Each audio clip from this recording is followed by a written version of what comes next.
Welcome to first news for you channel. This is Satyam Prasad. రాష్ట్ర ప్రభుత్వం ఎంతో ప్రతిష్టాత్మకంగా ప్రభుత్వ బడుల్లో డొక్కా సీతమ్మ మధ్యాహ్న భోజన పథకాన్ని అమలు చేస్తోంది. ఇందులో భాగంగా ఈ ఏడాది నుంచి సన్న బియ్యాన్ని అమలు చేస్తోంది.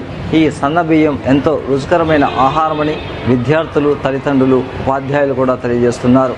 ముఖ్యంగా డొక్కా సీతమ్మ మధ్యాహ్న భోజన పథకంలో మనం చూడాల్సింది ఏమంటే, గతంలో రేషన్ బియ్యంతో విద్యార్థులు సగం మంది తిని సగం మంది తినకుండా అర్ధాకలితో ఉండేవాళ్ళు. కానీ ఈ ఏడాది గుర్తించిన ప్రభుత్వం డొక్కా సీతమ్మ మధ్యాహ్న భోజన పథకంలో సన్న బియ్యాన్ని ప్రవేశపెట్టింది.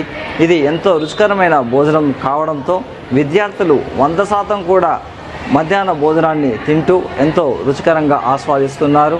తల్లిదండ్రులు కూడా దీనిపైన హర్షం వ్యక్తం చేస్తున్నారు.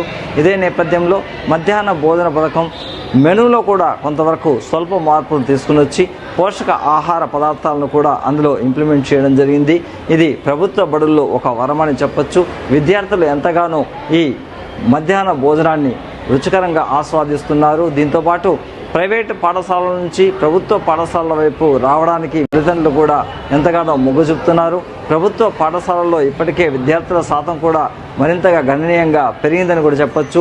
ఇదంతా కూడా రాష్ట్ర ప్రభుత్వం ముందు చూపుతో ప్రభుత్వ పాఠశాలల్లో డొక్కా సీతమ్మ మధ్యాహ్న భోజన పథకాన్ని అమలు చేయడమే కారణము. అందులోనూ ముఖ్యంగా సన్న బియ్యాన్ని తీసుకురావడము మరింత గమనార్హము. ఇలాంటి విషయాలు రాష్ట్ర ప్రభుత్వ బడుల్లో తీసుకురావడంతో గణనీయంగా విద్యార్థుల శాతం పెరుగుతూ తల్లిదండ్రులు కూడా ప్రభుత్వ పథకాలపైన హర్షం వ్యక్తం చేస్తున్నారు.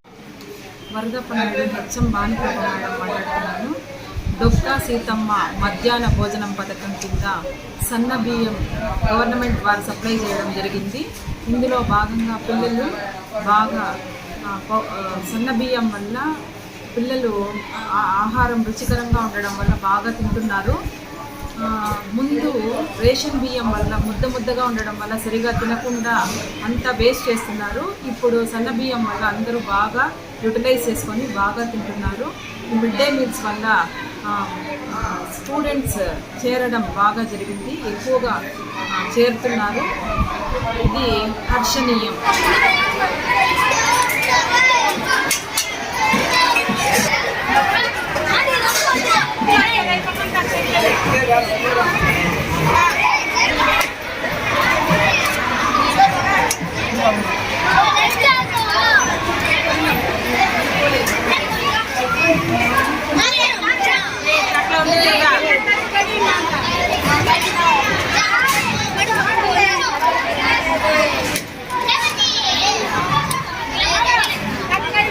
చిట్టి ఉందా?